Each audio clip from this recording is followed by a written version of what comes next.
देखिए वो था 3 फॉर्मूला वो जो लिखे थे, साइन और कॉस और टेंजेंट वाला था ना। अगर प्रोडक्ट में रहे sine x sine 60 minus x sine 60 plus x, एक था ना पिछला। तो इस तरह से है कि 3 या 4 है ना, साइन या फिर कॉस या फिर टेन अगर प्रोडक्ट में रहे तो एक बार ये फॉर्मूला आपके दिमाग में आना चाहिए कि इस पर सूट करता है। पूरा का पूरा सिस्टम भले मौजूद ना हो, कुछ अगर कमी हो तो उसको आप मल्टीप्लाई करके डिवाइड करके कभी पूरा कर देते हैं, समझ गए? ये लगा देते हैं क्योंकि 3 साइन या 3 कॉस या 3 टेन जो प्रोडक्ट में उसके बदले एक साइन आ जाता है, रिड्यूस 1, समझ गए? तो अब आइए, अगर आप एपी वगैरह याद है, arithmetic progression, Sumer Singh no, GP तो सीक्वेंस पढ़ा है, सीक्वेंस पढ़ेगा, एपी जीपी नहीं याद है? याद है तो ठीक, कुछ शर्माने का बात नहीं है, इसमें हमको कोई आश्चर्य नहीं लगे, ऐसा ऐसा हम देखें, ठीक है? कोई शर्माने दो नक्सल में बताएंगे, जब अलजेब्रा पढ़िएगा तो डिटेल्स पढ़िएगा, इधर उधर मत देखिए, आपसे पूछा जाए तो फिर हम ही को देखिए, इधर उधर देखिएगा, बिना मतलब का डिमोरलाइज होने का कोई जरूरत नहीं। जिसको देख रहे हो मोर और लेस उसका भी स्थिति हुई है, समझे? इसलिए आपको ना उसमें कुछ नहीं देखना है, सिर्फ हमसे मतलब है आपको, ठीक है? इसके बाद जो कीजिए, देखिए अरिथमेटिक प्रोग्रेशन एपी,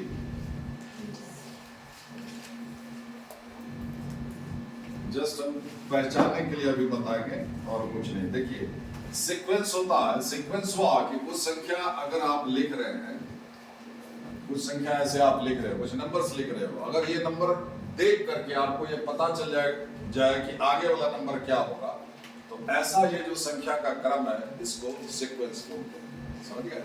जैसे इसमें पता चल जा रहा आगे क्या होगा, ठीक है? इसमें भी पता चल जा रहा आगे क्या होगा, बोलिए, ठीक है?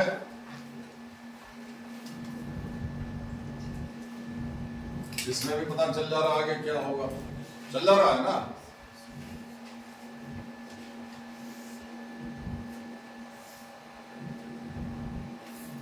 इसमें बिल्कुल भी पता नहीं चल पा रहा कि आगे क्या होगा। ये सब को देख करके आगे वाला टर्म क्या होगा ये प्रेडिक्ट नहीं हो पा रहा है, लेकिन ये तीनों में हो जा रहा है, समझे? क्योंकि तीनों कोई ना कोई पैटर्न को फॉलो कर रहा है, इसमें कोई पैटर्न नहीं पता चल पा रहा, समझा? तो संख्या का ये क्रम जो है वो सीक्वेंस में नहीं है, ये तीनों सीक्वेंस में है। और इसमें अलग कंडीशन है, इसमें अलग कंडीशन है, इसमें अलग कंडीशन है कि नहीं? कंडीशन के मतलब इसमें क्या है कि आगे वाला टर्म जो है पीछे वाला से 2 ही मिट जाता है, ये शर्त फॉलो कर रहा है। इसमें क्या, हर आगे वाला टर्म पीछे वाला का 3 गुना है, बोलिए? और इसमें क्या देख रहे हो, डिनोमिनेटर 2 1 बढ़ते जा रहा, न्यूमरेटर फिक्स है, समझ गए? तो ये जो शर्त है, ये तीनों ही सीक्वेंस है, तो शर्त के हिसाब से, ठीक है, सीक्वेंस ही प्रोग्रेशन में कहलाता है। ये जो शर्त कंडीशन को फॉलो कर रहा है, इसमें क्या फॉलो कर रहा है कि आगे वाला टर्म ठीक पीछे वाले टर्म का अंतर समान आ रहा, 3 - 1 2 5 - 3 2 7 - 5 है ना? आगे वाला माइनस पीछे वाला, ठीक पीछे वाला, ये अंतर समान आ रहा, डिफरेंस सेम आ रहा, ठीक? ठीक है? तो जो कंडीशन ये फॉलो कर रहा है कि आगे वाला टर्म ठीक पीछे वाले टर्म का अंतर पूरे सीक्वेंस में समान आ रहा है, तो ये सीक्वेंस अरिथमेटिक प्रोग्रेशन में कहलाएगा, जिसमें ऐसा हो, ठीक है? इसमें क्या है, आगे वाला डिवाइडेड बाय पीछे वाला, आगे वाला डिवाइडेड बाय पीछे वाला, रेशियो। रेशियो कैसे लेना है, कोई टर्म लो और ठीक उसके पहले वाले टर्म का रेशियो आप निकालते हैं तो सेम आ रहा है ना? तो ये जो कंडीशन फॉलो कर रहा है, तो उस हिसाब से ये सीक्वेंस जीपी में ज्योमेट्रिक प्रोग्रेशन में कहलाता है, समझ गए? तो ज्योमेट्रिक प्रोग्रेशन में क्या, कैसा सीक्वेंस कहलाता है जीपी में, जिसमें कोई टर्म ठीक उसके पहले वाले टर्म का रेशियो अगर समान आता हो, क्लियर? और कोई सीक्वेंस एपी में कब कहलाता है, जब कोई टर्म ठीक उसके पहले वाले टर्म का डिफरेंस समान नहीं है, डिफरेंस सेम आता हो, क्लियर? ठीक है? तो इसमें जो डिफरेंस आ रहा है वो कितना का आ रहा है, 2। डिफरेंस को अगर हम डी से डिनोट करें तो 2 आ रहा है। पहला टर्म क्या है, 1, उसको अगर ए से डिनोट करें तो a 1 1, ठीक है। तो किसी एपी को लिख सकते हो अगर उसका फर्स्ट टर्म मालूम हो और कॉमन डिफरेंस मालूम हो, the difference which is common through out the sequence, इसीलिए कॉमन डिफरेंस कहलाता है। क्योंकि चौथा टर्म माइनस तीसरा टर्म तो तीसरा टर्म माइनस दूसरा टर्म दो, दूसरा टर्म माइनस पहला टर्म दो, दिस डिफरेंस दो is common through out the sequence, so called common difference. तो किसी एपी को लिख सकते हो अगर उस एपी का फर्स्ट टर्म और कॉमन डिफरेंस मालूम हो। देखिए यही एपी है, इसका फर्स्ट टर्म क्या है 1, कॉमन डिफरेंस है 2, तो पहले फर्स्ट टर्म लिखिए, फर्स्ट टर्म में कॉमन डिफरेंस जोड़िए तो आगे वाला मिलेगा, इसमें कॉमन डिफरेंस जोड़िए तो इसके आगे वाला मिलेगा, इसमें कॉमन डिफरेंस जोड़िए तो इसके आगे वाला मिलेगा, और इस तरह से मिलता जाएगा। ठीक है, ठीक है। तो अगर फर्स्ट टर्म ए है एपी का और कॉमन डिफरेंस डी है तो एपी क्या होगा a plus d, a plus 2d, a plus 3d नहीं होगा, d जोड़ते चलिए, क्लियर। ठीक पीछे वाला चाहिए तो d माइनस कीजिए, ठीक है। और ये जीपी है, ठीक है। जीपी में कब होता है जब कोई टर्म और ठीक उसके पहले वाले टर्म का रेशियो आपको पूरे सीक्वेंस में समान आता हो। चौथा टर्म बाई तीसरा टर्म 3, तीसरा बाई दूसरा 3, दूसरा बाई पहला 3, ये रेशियो कॉमन आ रहा है through out the sequence, ratio r, ठीक है। तो ये रेशियो कॉमन है इसलिए इसको कॉमन रेशियो बोलते हैं। अगर कॉमन रेशियो को r से डिनोट करें तो इस केस में r कितना आ रहा है 3, और फर्स्ट टर्म को अगर a से डिनोट करें तो a कितना है 1। तो किसी जीपी को लिख सकते हो अगर उसका फर्स्ट टर्म और कॉमन रेशियो मालूम हो, ठीक है। किसी जीपी का अगर फर्स्ट टर्म और कॉमन रेशियो मालूम हो तो उस जीपी का सारा टर्म लिखा चला जाएगा। कैसे लिखाएगा, पहले फर्स्ट टर्म लिखिए, उसमें कॉमन डिफरेंस से गुना कीजिए, मल्टीप्लाई कीजिए, ठीक है। फिर उसमें सेकंड टर्म में कॉमन रेशियो से मल्टीप्लाई कीजिए, ठीक है।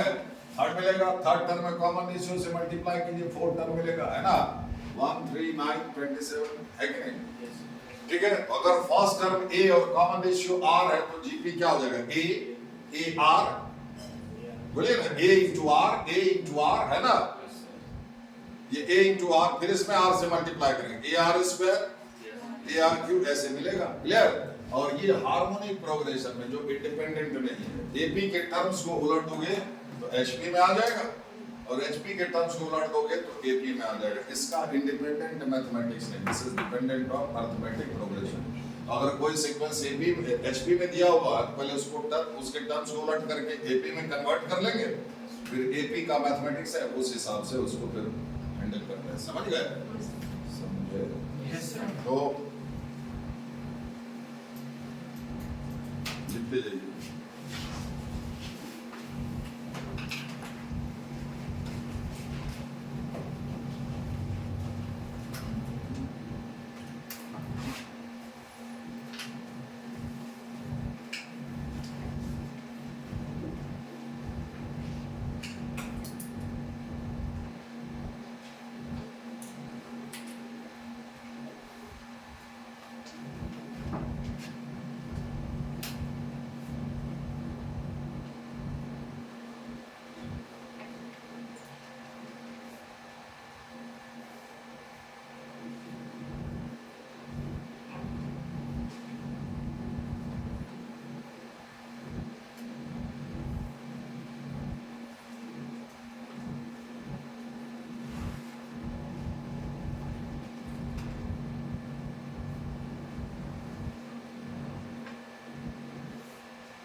कॉमन डिफरेंस को इन शॉर्ट सीडी भी बोलते हैं, समझ गए।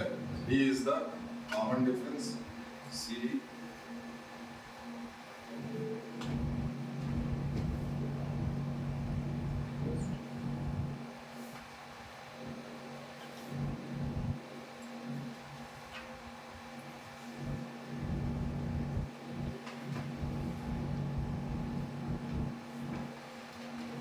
ठीक है। ए फर्स्ट टर्म उसमें कॉमन डिफरेंस जोड़े, सेकंड मिला, सेकंड में कॉमन डिफरेंस जोड़ेंगे, है ना, थर्ड टर्म मिलेगा। तो in general Tn a plus n minus 1 into d।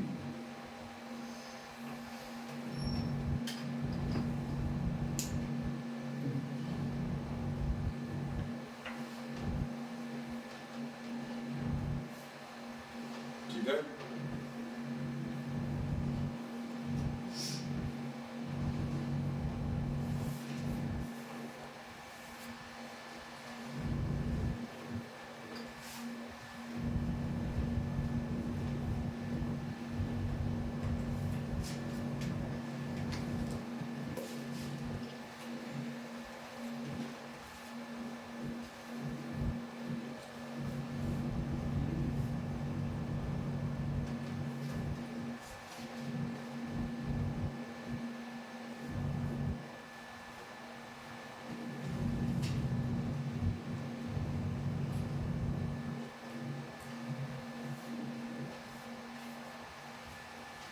ठीक है। इस फार्मूला से देखिए T स्टैंड्स फॉर टर्म, ये हो गया T1, अरे वाह, ये क्या हो गया दूसरा टर्म T2, ये तीसरा टर्म T3। अब T3 में क्या लिख रहा है, a plus 2d, 3 तो 2, 2 तो 1, 1 तो 0, तो n तो n minus 1। भाई साहब a प्लस तो सब है ना, ये देखिए a plus 0d, a plus 1d, T2, 2, 1d, 2 तो 1, क्लियर। a प्लस इसमें भी T3, 2, 3 तो 2, देखिए T4 और 4 तो 3, अरे टर्म से एक कम है ना, तो n तो n minus 1, इसी में n1 डालिए ना, T1 ये आएगा ना, n1 डालिएगा, a plus 0d ये हुआ, T2 2 डालिए, a plus 1d ये होगा, ठीक है। और किसी AP के फर्स्ट n टर्म्स का जो Sn याद कर लीजिए, अभी उसको हम डिराइव कर देंगे, ठीक है। Sn फर्स्ट n टर्म्स का जोड़ n/2 into 2a plus n minus 1 into d। मान लीजिए तीन टर्म का जोड़ निकालना है, तो n की जगह पर 3, n3, ये जो भी है, इसमें तीन नंबर आपको पता होना चाहिए, number of terms, first term और कॉमन डिफरेंस, ठीक है।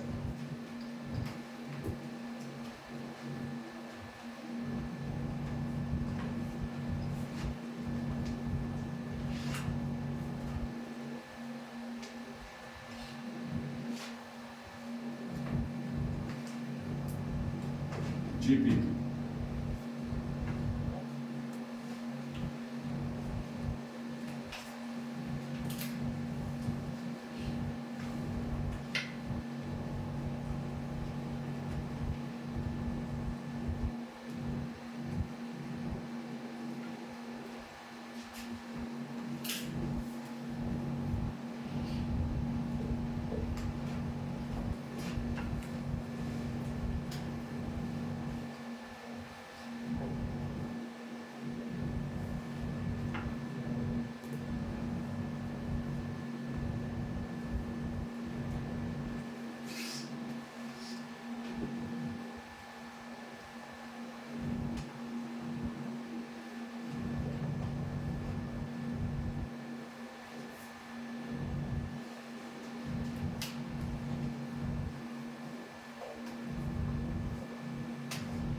sequence is called in GP if the ratio of any term and the term just before it, ठीक पहले वाला, ठीक है, कोई टर्म ठीक उसके पहले वाले टर्म का रेशियो अगर कांस्टेंट आता हो तो वो सीक्वेंस जीपी में कहलाएगा, है।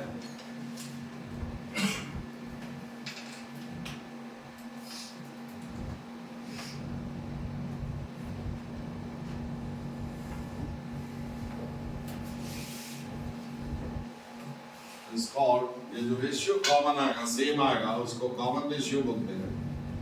is called the common ratio, इसको शॉर्ट CR बोलते हैं, ठीक है, कॉमन रेशियो। तो किसी जीपी को लिख सकते हो अगर उसका फर्स्ट टर्म और कॉमन रेशियो मालूम हो, ठीक है। पहले फर्स्ट टर्म लिखेंगे, उसमें उस जीपी का कॉमन रेशियो से मल्टीप्लाई करेंगे तो सेकंड टर्म मिलेगा, सेकंड टर्म में कॉमन रेशियो से मल्टीप्लाई करेंगे तो थर्ड मिलेगा, थर्ड में कॉमन रेशियो से मल्टीप्लाई करेंगे तो फोर्थ मिलेगा। ठीक है? अभी ये सीक्वेंस था ना आपका जीपी में,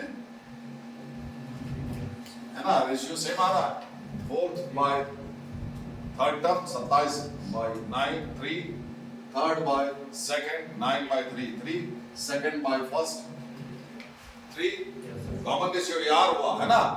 तो फर्स्ट टर्म है, कॉमन रेशियो कितना है? 3, फर्स्ट टर्म लिखिए, इसमें फर्स्ट टर्म में कॉमन रेशियो से मल्टीप्लाई कीजिए तो सेकंड टर्म मिलेगा, सेकंड टर्म में कॉमन रेशियो से मल्टीप्लाई कीजिए तो थर्ड मिलेगा, है ना? ये मिलेगा 1/9 ये। अब इसमें कॉमन रेशियो से मल्टीप्लाई कीजिएगा तो ये मिलेगा 3 का पावर 3, है ना? इस तरह से। ठीक है? तो इफ ए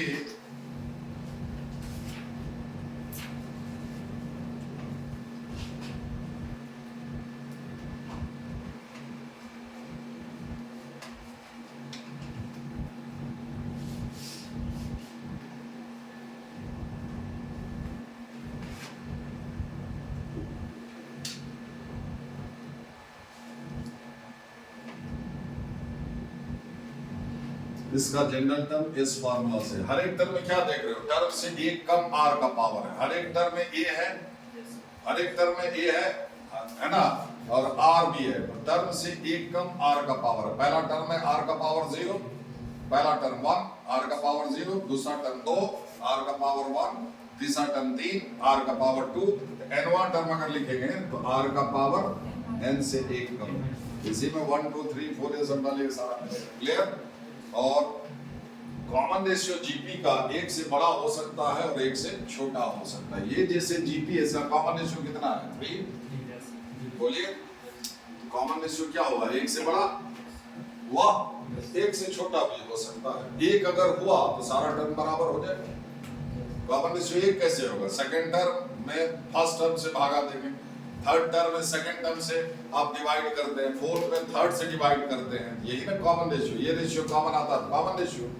कॉमन रेशियो एक कैसे आएगा? जो सेकंड टर्म है वही फर्स्ट टर्म हो, तब ना सेकंड में फर्स्ट से भागा देंगे तब ना एक आएगा भाई। मेरे बात समझ में आ रही है? तो किसी जीपी का कॉमन रेशियो एक तब ये हो सकता है जब उस जीपी का सारा टर्म बराबर हो। क्लियर? ठीक है? और जब सारा टर्म बराबर हो तो जीपी के साथ साथ वो एपी में भी हो जाएगा। मान लीजिए हम 2 ही लिख रहे हैं, 2 2 करके, ठीक है?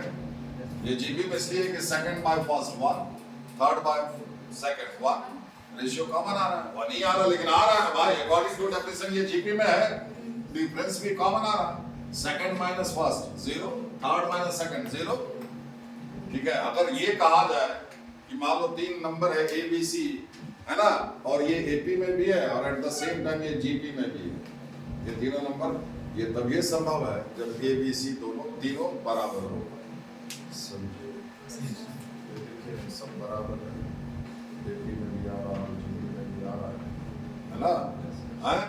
तब ये ना संभव है, डिफरेंस भी सेम आएगा और रेशियो भी सेम आएगा। रेशियो ले रहे हैं तो 1 1 आ रहा है, डिफरेंस 0 0 आ रहा है। समझा? है ना? तो कुछ नंबर्स अगर दिया हुआ है और कहा जाए कि वो एपी के साथ साथ जीपी में भी है, ये तब ये संभव है जब वो सारा नंबर्स इक्वल हो। क्लियर? क्लियर? अदरवाइज वो एक ही साथ एपी और जीपी दोनों में नहीं हो सकता अगर अनइक्वल होगा। समझे? ठीक है? समझे कि नहीं समझे? यहाँ तक फॉर एग्जाम्पल तब बता दीजिए, ये जीपी में है कि नहीं? जीपी में कैसे समझते हैं? कोई टर्म लीजिए, टर्म तो समझता होगा, चौथा टर्म, पहला दूसरा तीसरा चौथा, यहाँ 5वां टर्म, फिर आगे छठा टर्म, छठा टर्म लिए तो उसमें 5वां टर्म से भागा दो, 5वां टर्म में चौथा टर्म से भागा दो, चौथा में तीसरा से भागा दो, तीसरा में दूसरा से भागा दो, दूसरा में पहला से भागा दो। अब उसके पीछे तो है ये सारा रेशियो क्या होना चाहिए? सेम आना चाहिए, तब वो जीपी में हुआ। अब 5वां में चौथा को घटाओ, चौथा में तीसरा को घटाओ, चौथा है तीसरा में दूसरा को घटाओ, दूसरा में पहला को घटाओ, ये अगर डिफरेंस सेम आ रहा है सीक्वेंस एपी में आएगा। समझे? ठीक है? तो कॉमन रेशियो हम कहे जीपी का एक आएगा तो सारा टर्म बराबर होगा, या फिर एक से बड़ा होगा या फिर एक से छोटा होगा। ये जीपी का कॉमन रेशियो, ठीक है? कॉमन रेशियो अगर आर्क है तो वो 3 है, दिस इज ग्रेटर देन 1, है कि नहीं? समझे? और ये भी जीपी में है, इसी को पलट दीजिए।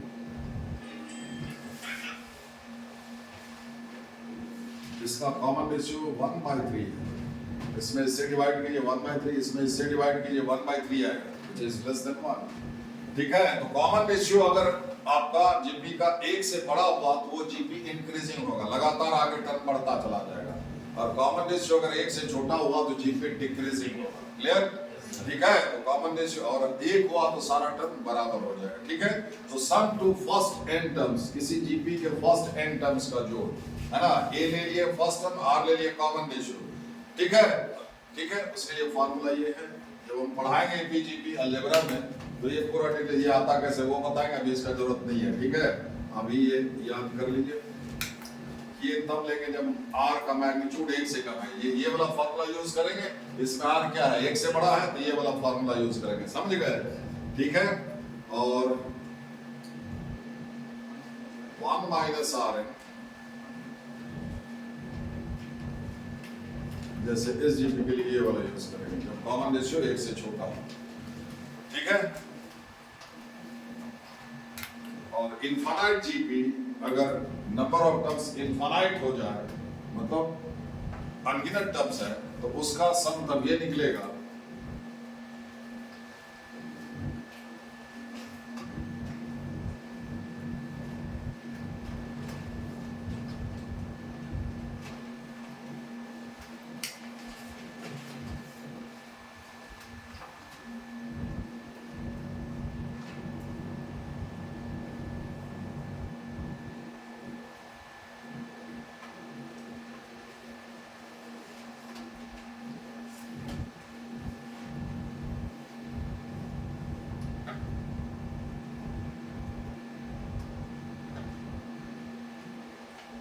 किसी जीपी के इनफाइनाइट टर्म्स का जोड़ आप तभी निकाल पाएंगे, सम तभी निकाल पाएंगे जब उस जीपी का कॉमन रेशियो 1 से छोटा होगा। समझे? 1 से बड़ा हुआ तो कुछ दूर जाने के बाद टर्म ही बहुत बड़ा होने लगेगा, जोड़ तो बस के बाहर जाने लगेगा। समझ गए? ठीक है, इतना याद रखिए। और एच हार्मोनिक प्रोग्रेशन, उसमें याद रखिए कि अगर एचपी में टर्म्स दिया हुआ है, ठीक है, उसके टर्म्स को उलट करके आप एपी बना लीजिए, फिर एपी का जो भी आप जानते हैं उस हिसाब से। ठीक है,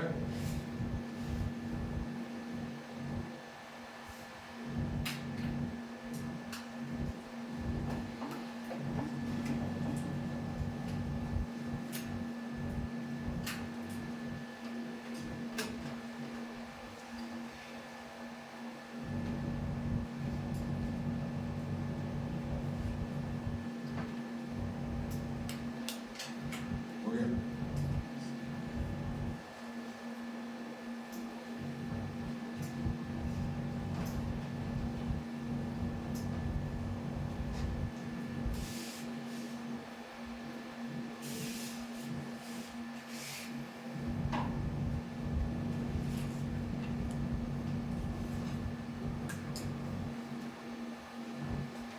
हो गया।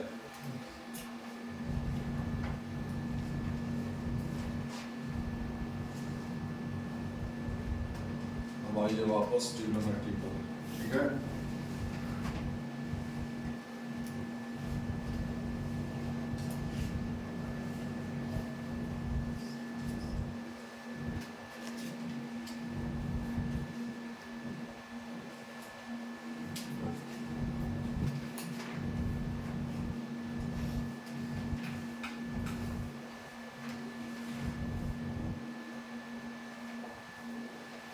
ठीक है, कॉस रहेगा प्रोडक्ट में।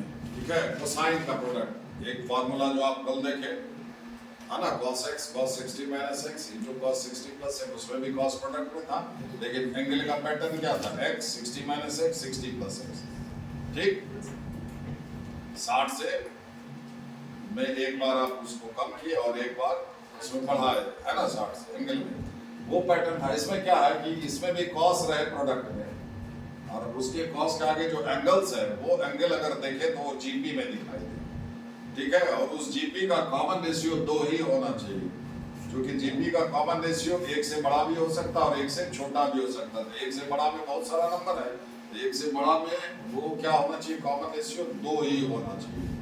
ऐसा अगर फिट हो जाएगा, ऐसा अगर रहे तो वो प्रोडक्ट बहुत छोटा हो जाता है, ठीक है, बहुत आसानी से वो प्रोडक्ट निकाल सकते हैं। मेरी बात समझ में हम क्या कह रहे हैं?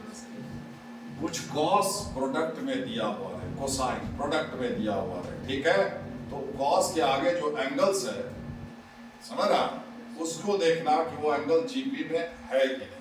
इसलिए आपको जीपी और एपी का प्राइमरी आइडिया दिया गया। अब तो समझ सकते हो कि वो है ना जीपी क्या होता है, ठीक है। तो कॉस के आगे जो एंगल दिखाई देगा वो देखना कि जीपी में है कि नहीं। पहले सिर्फ जीपी में होने से ही काम नहीं होगा, उस जीपी का कॉमन रेशियो कितना आना चाहिए, 2। तब वो जो कंटिन्यूड प्रोडक्ट है बड़ा, वो बहुत छोटा है। ठीक, समझ गए? Like this.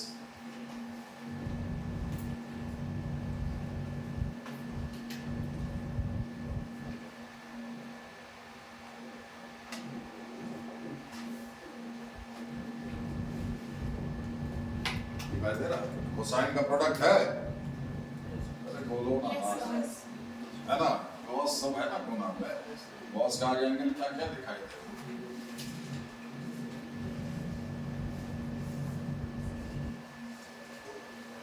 यही सब ना एंगल्स है।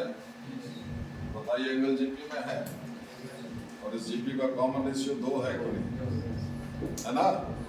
अगर ऐसा रहे, है ना, ठीक है, ठीक है, इसका दोगुना ये, इसका दोगुना है ना, A R square A R Q, इस तरह से है कि नहीं, है? तो ये कोसाइन का प्रोडक्ट एंगल्स जीपी में विद कॉमन रेशियो 2 ही होना चाहिए, ठीक है, कॉस प्रोडक्ट में रहे और कॉमन रेशियो जो है एंगल्स का वो 2 होना चाहिए। जीपी में हो एंगल्स और कॉमन रेशियो 2 होना चाहिए, तब ये फार्मूला लगाएंगे, समझ गए? कॉमन रेशियो इसका कितना है, 2, एंगल्स कोसा पूरा कॉस नहीं जीपी में देखने लगी है, वो कहां से कर पाइएगा? कॉस के आगे जो एंगल्स है वो जीपी में होना चाहिए, ये नहीं एंगल्स का रेशियो। समझ में आ रहा? ये नहीं कि आप ये पूरे इसमें इससे भागा देने लगे, कुछ नहीं आएगा आपको। समझ रहे मेरी बात? ढंग से समझ लिए। कोसाइन है ना, product of cosines when angles are in GP, angle only angles, not complete cosine. Clear? ठीक है, ठीक है। तो अब ये क्या करना, ये कैसे आएगा ये फॉर्मूला, ये वो भी हम बताते हैं, लेकिन अभी कैसे लिखेंगे इसको वो पहले याद करो, समझ गए? आपको क्या करना, अगर ऐसा फिट हो गया, ठीक है, कि कोसाइन का प्रोडक्ट है और एंगल जीपी में है और इस जीपी का कॉमन रेशियो 2 ही है, तो क्या करना आपको, इक्वल टू एक लाइन खींचिए। आप पहले हमको ये बताइए कि ये कितना कॉस है प्रोडक्ट, गिन करके, एन है नहीं है, एन को कॉस है, गिन करके 1 2 3 4 ऐसे गिन करके डॉट डॉट यहां तक एन कोसाइन है। वो इसलिए अगर आप देख लिए, देखिए ये पहला है टर्म है, इसमें 2 का पावर 0 है, ये दूसरा टर्म है 2 का पावर 1, तीसरा 2 स्क्वायर तक आया तो 3 नहीं है, 2 स्क्वायर 2 का पावर 3, ये यहां से तक 4 टर्म हुआ, जितना ये पावर दिख रहा है उससे 1 ज्यादा, 2 का पावर n-1 पर खत्म हुआ, तो 1 ज्यादा, n-1 में 1 जोड़िएगा कितना होगा, n। वैसे भी देखिए 2 का पावर 1 से लेकर के, इसको छोड़ दिए, 1 से लेकर के n-1 तक बदला था, n-1 तक हो, अरे 1 से लेकर के 3 तक बदला, 1 2 3, 1 से लेकर 2 का पावर, जो चीज टर्म बाय टर्म बदले उससे नंबर ऑफ टर्म्स पता चलेगा। अब COS सब में लिखा हुआ, थीटा सब में लिखा हुआ, थीटा थीटा, जो चीज बदल रहा है वो क्या, 2 का पावर, ठीक है ना? तो 2 का पावर कहां से कहां तक बदला उससे ना नंबर ऑफ टर्म्स पता चलेगा। तो 2 का पावर 1 से, यहां से देख रहे हो तो 1 से लेकर के n-1 तक बदला, तो n-1 टर्म हुआ यहां से, और एक टर्म ये, समझे? या फिर 0 से n-1, यहां 2 का पावर 0 है, 1 से 5 तक 5 नंबर हुआ, 0 से 5 तक 6 नंबर हुआ, 0 से n-1 तक, ठीक है?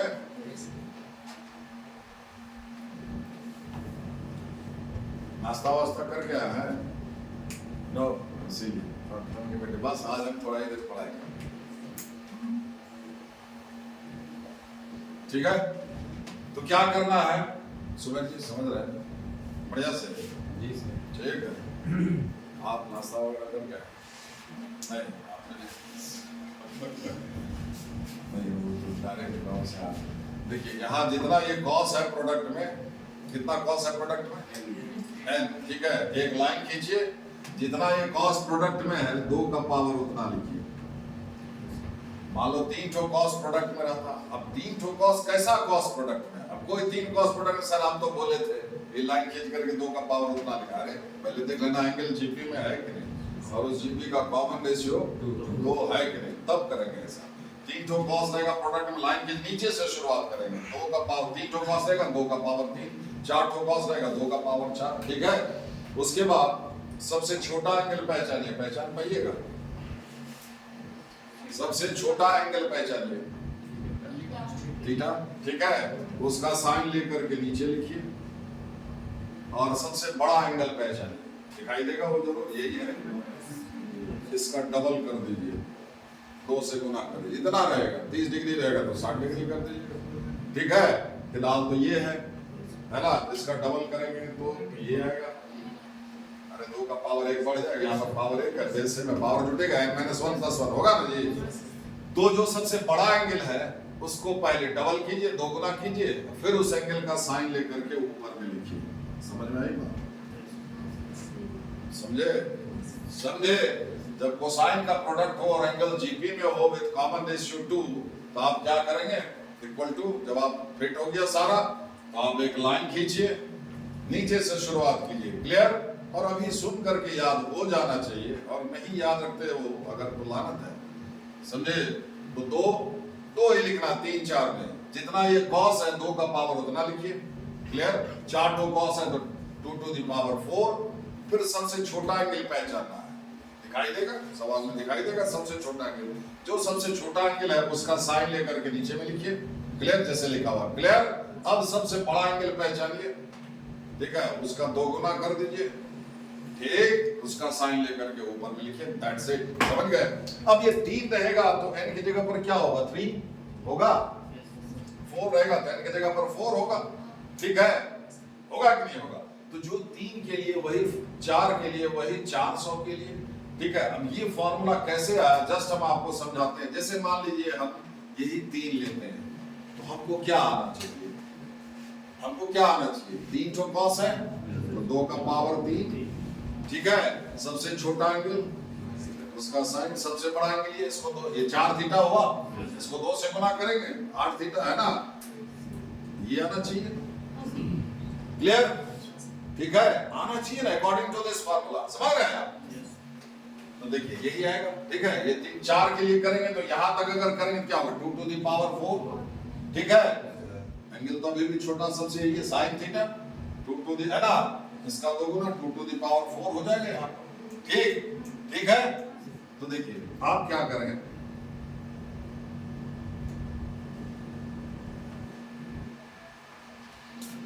इसमें 2 साइन थीटा से ऊपर नीचे मल्टीप्लाई कर रहे हैं, ऊपर भी और नीचे भी,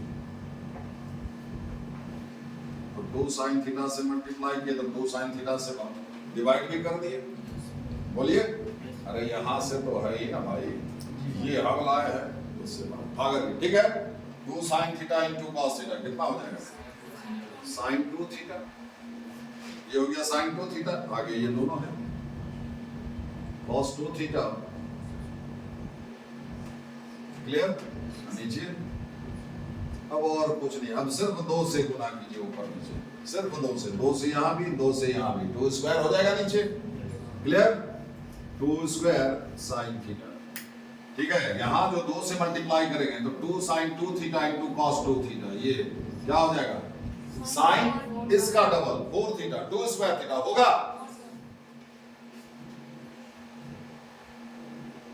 फिर ये आगे, क्लियर। अब फिर एक बार 2 से ऊपर नीचे मल्टीप्लाई कीजिए, क्लियर, ठीक है। तो यहाँ क्या होगा, तो यहाँ मल्टीप्लाई होगा तो 2 क्यूब होगा साइन थीटा, यहाँ जो 2 से मल्टीप्लाई करेंगे, समझिए 2 स्क्वायर थीटा, अरे थोड़ी देर के 2 स्क्वायर थीटा को अल्फा समझिए, है ना, 2 साइन अल्फा कॉस अल्फा, तो साइन 2 अल्फा, ये सब फॉर्मूला में पता है कि नहीं, sine 2 theta 2 sine theta cos theta होता है, नहीं तो आप याद सबको ही, जो उसको भी ट्रांसफर करो उसके सेल फोन में, किनके पास नहीं हो फार्मूला वाला सेट जो है ना, वो ट्रांसफर करो, सब याद करके आइएगा, ठीक है। ये कितना हो जाएगा, साइन 2 क्यू थीटा होगा कि नहीं?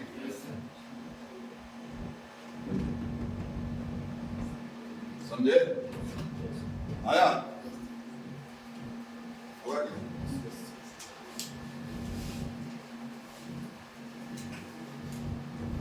उसी तरह से ये n के लिए 3 के लिए किए तो ऐसा आया n के लिए। ठीक है, ठीक है। अब सवाल लेते हैं, सवाल कैसे बनाया जाता है।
हो गया?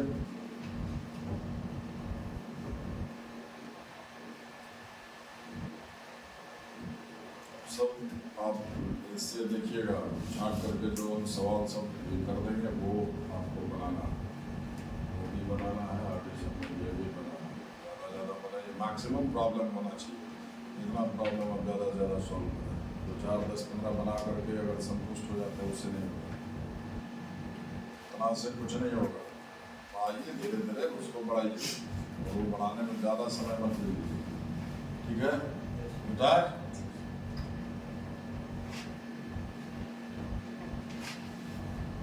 मेहनत भी सही दिशा में होना चाहिए तो ही फ्रूटफुल होता है। दिशा गलत पकड़ लोगे, दशा खराब हो जाएगी। दिशा सही तो दशा सही रहेगा, दिशा गलत तो दशा। मेहनत ज़्यादा करोगे, कम मेहनत में ही ज़्यादा पाया जा सकता है, बशर्ते कि आपका डायरेक्शन सही।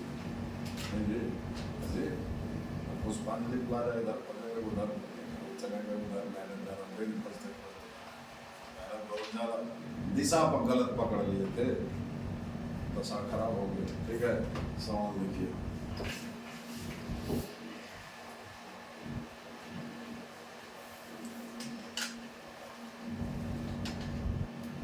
देखिए कोसाइन का प्रोडक्ट 3 कॉस है।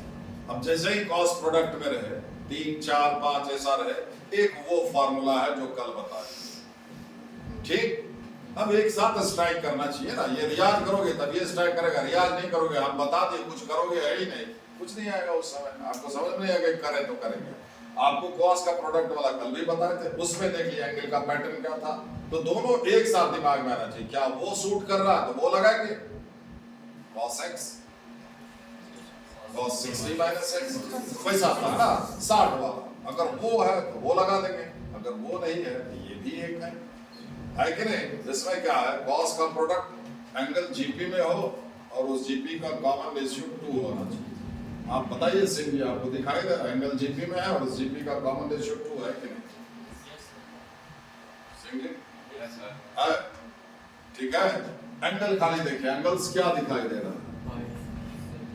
π/7, सिर्फ एंगल्स को अलग में 2 π/7, 4 π/7। ये तीनों नंबर जीपी में है कि नहीं तो कैसे पता करेंगे?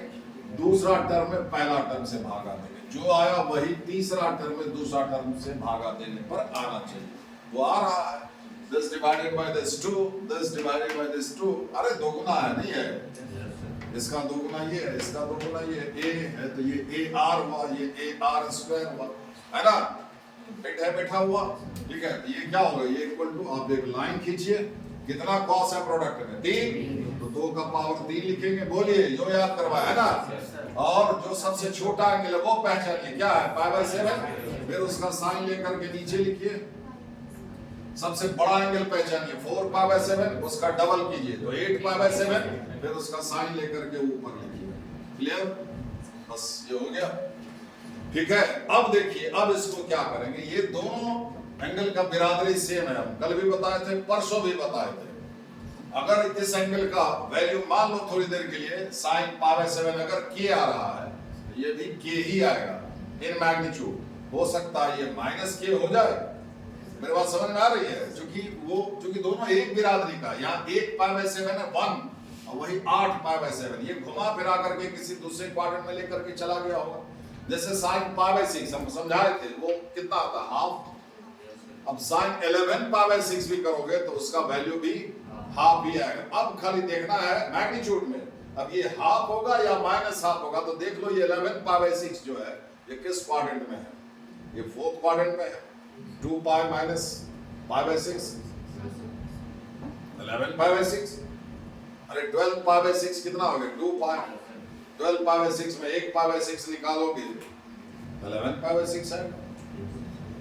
12 पाई बाय 6 नहीं हुआ, 12 गुना पाई बाय 6, 6 गुना 12, 2 पाई, ये 11 पाई बाय 6। 2 पाई में 12 पाई बाय 6 शामिल है, 1 पाई बाय 6 निकाल दीजिए। 2 पाई में नहीं है, 12 को pi by 6, 12 into pi by 6, simple गुना तो बता रहे हैं यार, तो 4 क्लास का बच्चा भी समझ जाएगा। 12 पाई बाय 6 2 पाई नहीं हुआ, 2 पाई एक चक्कर हुआ कि नहीं, 12 पाई बाय 6, इसमें क्या खास बात है। और आपको क्या है, हम क्या बोल रहे हैं, 11 पाई बाय 6, इसमें से 1 पाई बाय 6 निकालोगे तो ये नहीं आएगा। इसमें 12 को पाई बाय 6 है, ये 11 को पाई बाय 6 है, इसमें से यानी कि 2 पाई में से 1 पाई बाय 6 निकाल लीजिए तो 11 को पाई बाय 6 हो जाएगा। तो 2 पाई माइनस समझाया है कि इसमें 4th क्वाड्रेंट में साइन क्या होता है, नेगेटिव, समझे। बस वही बात है यहाँ पर, बिरादरी ये पाई बाय 7 है तो यहाँ पे भी पाई बाय 7 है, ये नहीं है कि यहाँ पर पाई बाय 8 या फिर पाई बाय 6 है। क्लियर, अगर ये के आएगा तो ये भी के या फिर माइनस के होगा, अगर ये के आया तो ये के या फिर माइनस के। क्लियर, अब आपको करना क्या है, अब आप देखिए, आप जो लिखे थे जितना इसमें हम क्या बोले थे, अगर एंगल को मल्टीपल ऑफ पाई के टर्म में लिखते हो, एंगल को मल्टीपल ऑफ पाई के टर्म में लिखते हो तो जो ट्रिग्नोमेट्रिक साइन है तो साइन में ही रह जाएगा। बताइए, कल का भूल मत जाइए। अगर odd multiple of pi by 2 के टर्म में लिखते हो तो हर एक ट्रिग्नोमेट्रिक रेशियो अपना कॉम्प्लीमेंट्री में कन्वर्ट हो जाएगा। हम लोग को कॉम्प्लीमेंट्री में नहीं जाना, सिर्फ इस एंगल का मैग्नीट्यूड। अभी हम आपको बताएं, जैसे 11 पाई बाय 6 था, साइन 11 पाई बाय 6, ऐसा हम क्यों कहे कि इसका साइन पाई बाय 6 का वैल्यू अगर हाफ हो रहा है तो इसका भी वैल्यू हाफ या फिर माइनस हाफ होगा, ऐसा क्यों कह रहे हैं, ये आएगा वैसा क्यों। अब देखिए, एंगल को का मैग्नीट्यूड कम कीजिए, समझ गए है, पाई टू टू बड़ा है, इसको छोटा कर दीजिए, हो सकता है मल्टीपल ऑफ पाई के टर्म में लिखिए। अब इसमें कितना जो है पाई बाय 6 शामिल है, इसमें कितना पाई जो है आपको घुसा हुआ है, 1 पाई 2 पाई 3 पाई 4 पाई है ना, कितना है उतना प्लस या माइनस, मेरी बात समझ में आ रही है। इसमें से जितना पाई निकल सकता है उतना पाई निकाल लीजिए। उसके लिए हम आसान तरीका बताते हैं, आपको कहीं ढूंढना नहीं पड़ेगा, बशर्ते कि आप सीख लें सुन करके। यहाँ का नंबर को इससे कटने लायक बनाओ, पाई को छोड़ो, 11 पाई बाय 6 है ना मेरे भाई, तो यहाँ का नंबर को इससे कटने लायक बनाओ। अगर कट गया होता तो ऐसा होता ही नहीं, समझ गए।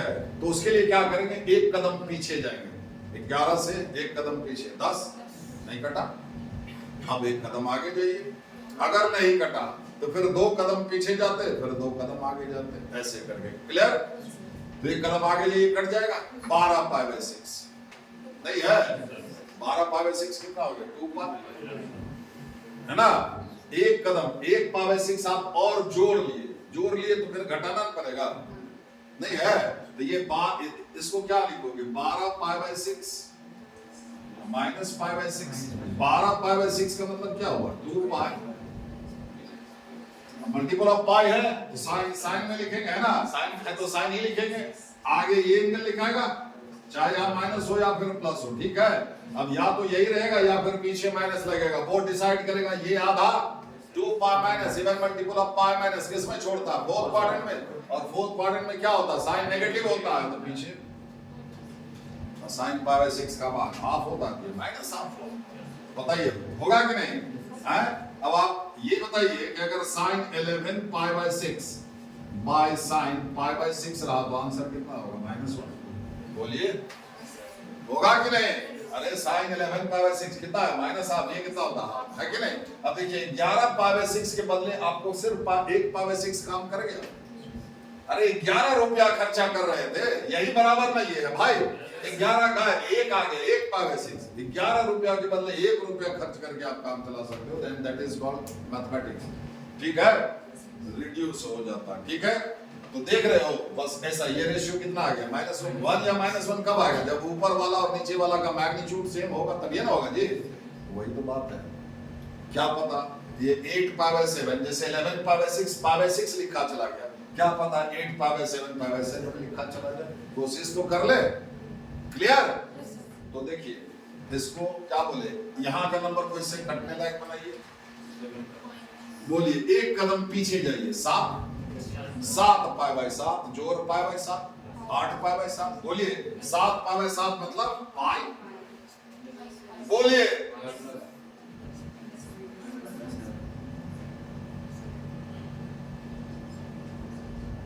ठीक है, ये कितना होगा? मल्टीपल, ये पाई आ गया तो साइन साइन रहेगा, आगे ये एंगल लिखाएगा और पाई प्लस छोड़ेगा किस में? थर्ड में। थर्ड में साइन क्या होता है? नेगेटिव, पीछे माइनस। क्लियर? आंसर क्या हुआ? ठीक है, तो आप देखिए इसके बदले ये लिखा चला गया 8 पाई बाय 7 के बदले आप कोशिश करेंगे तो 1 पाई बाय 7 काम कर जाएगा। समझ गए? इतना बड़ा एंगल के बदले ये छोटा एंगल आपको।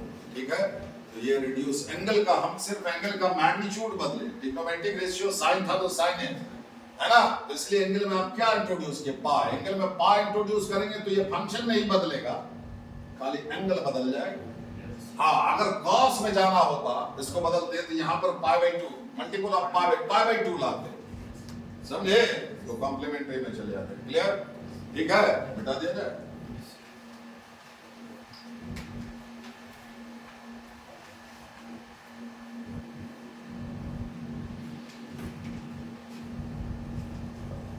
हो गया?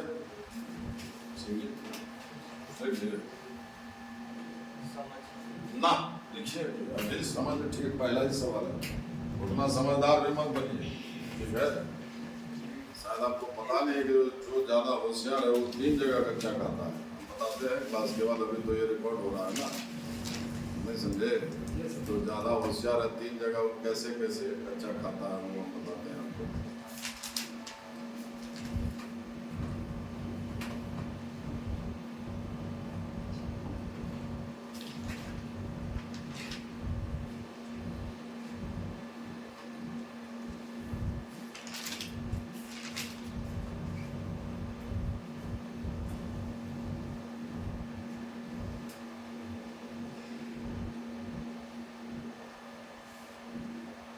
हो गया?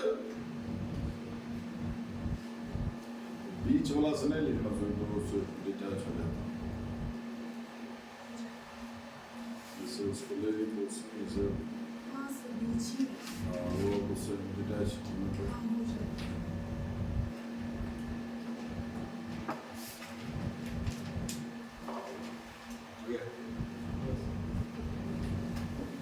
तो आपको क्या देखना है? कोसाइन का प्रोडक्ट जितना कॉस है, फिलहाल तो 3 कॉस लिए हुए थे, 4 भी होता, 6, 7, 8 भी होता। आपको क्या करना है?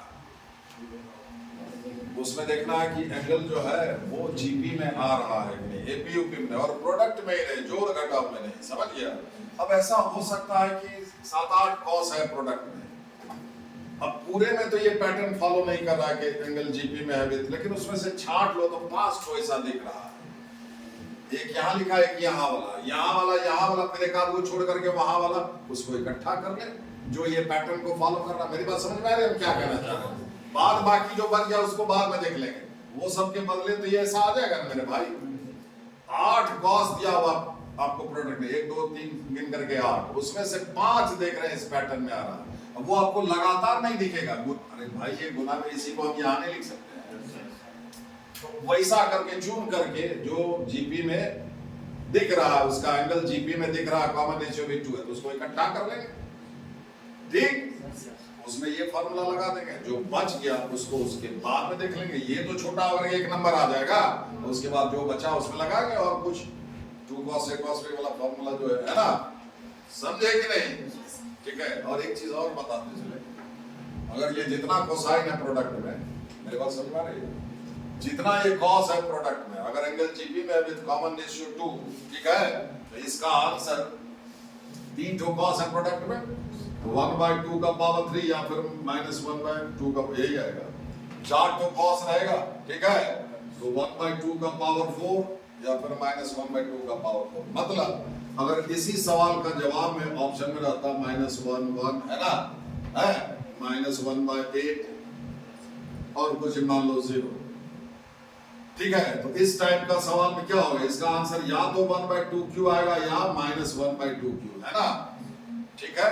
अगर ये दोनों ही ऑप्शन में दिया हुआ फिर तो बनाना पड़ेगा, ठीक है, ऐसे करके। अगर दोनों में से कोई एक ही है ये वाला हो जाएगा, नहीं समझे? ठीक है,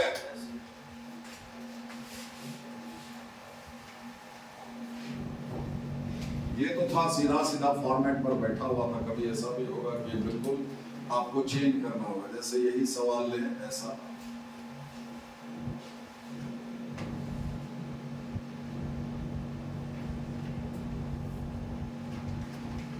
थीटा 2 थीटा, इसका डबल या 4π/7 होता तो हो जाता, समझा? वो तो है नहीं,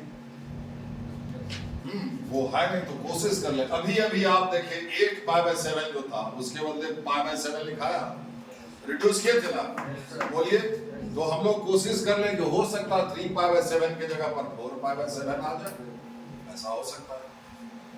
अरे बोलो ना, अभी तुरंत 11π/6 के बदले क्या आ गया था, π/6 आ गया था, आया था ना, तो 11 के बदले 1 आया कि नहीं, तो 3 के बदले हो सकता है 4 आ जाए, कोशिश तो कर ले। अगर यहाँ पर 4π/7 आ जाए तो फार्मूला पर फिट बैठ गया ना जी। अरे भाई इसका 2 गुना थीटा, ये 2 थीटा, इसका 2 गुना ये होना चाहिए,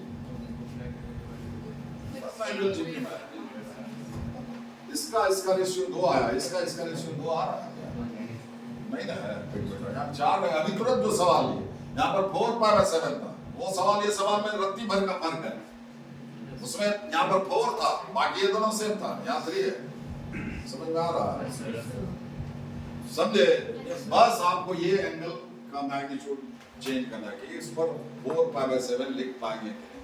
वो सवाल देख लीजिए, वो क्या था, cos π/7 cos 2π/7 cos 4π/7, अगर थीटा हुआ तो ये हुआ 2 थीटा, 2 स्क्वायर थीटा ने इसको होना चाहिए, 2 स्क्वायर थीटा है ना, मतलब 4π/7 होना चाहिए। थीटा अगर π/7 है तो ये 4π/7, क्लियर? जो नहीं है 4π/7 आ जाएगा तो आपका फार्मूला पर फिट बैठ जाएगा और आप लगा देंगे। तभी क्या कोशिश करना है कि क्या 3π/7 की जगह पर, ठीक है, तो cos को तो cos में ही रहने देना है, ठीक है।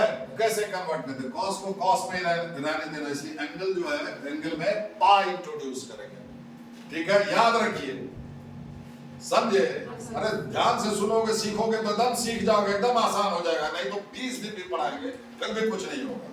आप खाली सुन करके मतलब जैसे तैसे सुन लिया उतार लिया, कुछ नहीं होगा उससे, ठीक है, कोई बता भी नहीं देगा। एंगल में पा इंट्रोड्यूस करेगा, अगर यही इसको साइन में कन्वर्ट करने का होता तो पा वैल्यू लिखते, क्लियर? अभी सिर्फ क्या है, एंगल का मैग्नीट्यूड बदलना है, cos को cos में ही रहने देना है, ठीक है। इसलिए जो एंगल जो भी इसको मैनिपुलेट करेंगे तो उस एंगल में पाई दिखना चाहिए, π/2 ले, क्लियर? ठीक है। अब पाई इंट्रोड्यूस करना, पाई को भी उसी स्टाइल में लिख दो जिस स्टाइल में ये एंगल लिखा हुआ है, मतलब सब एंगल के नीचे क्या है 7, बोलो। अगर मान लो 15 होता, π/15, 2π/15, 3π/15, तो पाई को 15π/15 लिखते, उसमें भी नीचे 15 ले आते, क्लियर? ये सोचने में आसान होगा, क्लियर? समझ रहे हैं आप? कुछ नहीं करना है, cos को cos में रहने देना, sin को sin में ही रहने देना है ना, बदलना नहीं है, फंक्शन नहीं बदलना है, सिर्फ एंगल का मैग्नीट्यूड बदलना है। तो आप पाई लिखिए, पाई लिख दिए, और जिस स्टाइल में सवाल में एंगल दिया हुआ है, सारे एंगल के नीचे 7 है तो इसके नीचे भी 7 आना चाहिए, और ये आसान है। अब खाटी हिंदी में बोले तो पाई में 7 को π/7 है, शुद्ध हिंदी, समझ गए। यहाँ पर 3 गो पाई बाय 7, पाई में 7 गो पाई बाय 7 है, यहाँ पर 3 गो पाई बाय 7 है, मतलब ये एंगल 7 पाई बाय 7, मतलब पाई से 4 पाई बाय 7 कम है, पाई में 7 गो पाई बाय 7 है, इसमें से 4 गो पाई बाय 7 निकाल लीजिएगा तो 3 गो पाई बाय 7 बचेगा। तो 7 पाई बाय 7 से ये 4 पाई बाय 7 कम है, 7 पाई बाय 7 मतलब पाई में से 4 पाई बाय 7, पाई लिख दी मतलब 7 पाई बाय 7 लिख दी। क्लियर, ठीक है। तो ये एंगल लिखाएगा, है ना, ये एंगल लिखाएगा, ये देखिए ना 7 पाई माइनस 4 का, ठीक है। ये जो तरीका बता खटाक से करते हैं, तो जोड़ते खटाक, किससे कितना ज्यादा है, 2 पाई से कितना कम है, ये वो करते रहते, समझ गए। ये तो फिर भी छोटा एंगल बना दे देगा, तो समझ गए, ठीक है। तो अब क्या होगा, कॉस पाई है, कॉस कॉस में ही रहेगा, आगे ये एंगल लिखाएगा 4 पाई बाय 7, है ना। पाई माइनस छोड़ेगा आपको सेकंड क्वाड्रेंट में, सेकंड क्वाड्रेंट में क्या होता है, कॉस नेगेटिव, तो पीछे माइनस लिखाएगा, यहाँ माइनस, ये सारा क्या यहाँ माइनस लिखा जाएगा, ये सारा प्रोडक्ट में है तो माइनस बिल्कुल किनारे कर लेते हैं, ठीक है। हो गया,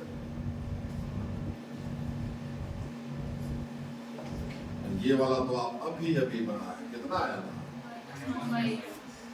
-1/2 क्यों, ये पीछे माइनस है, बोले ना फार्मूला पर अगर फिट या तो 1 में 3 चौक कॉस है तो 1/2 क्यों, या फिर माइनस वो आया था -1/2 क्यों, या 1/2 चार्ट हो रहेगा इस टाइप से, ठीक है। एक बंद दे देते हैं, ठीक है।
साइन में भी अगर प्रोडक्ट में रहे ना तो इसको हम लोग कन्वर्ट करके कॉस में कन्वर्ट कर देते हैं, समझ गया। दूसरा सवाल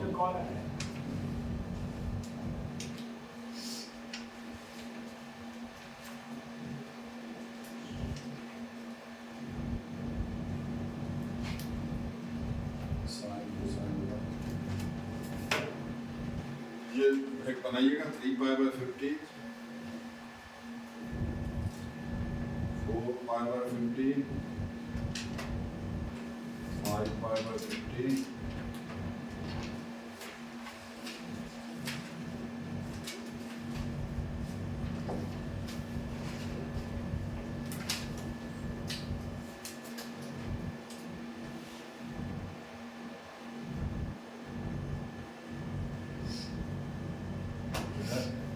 कोसाइन का प्रोडक्ट जीपी में कॉमन रेशियो 2, ठीक है। अब पूरे का पूरा में फिट हो सकता है, देखो जैसे ये इसका डबल ये एंगल, यहाँ देखिए ये इसका डबल ये इसका डबल ये, बोलिए ये इसको इसको है ना 8 रहता यहाँ पर तो वो भी ले आते, इसको इसको और इसको इकट्ठा एक कीजिए, इसका डबल ये, बोलिए ऐसा करके पार्ट पार्ट, ठीक है। तो स्टॉप करो।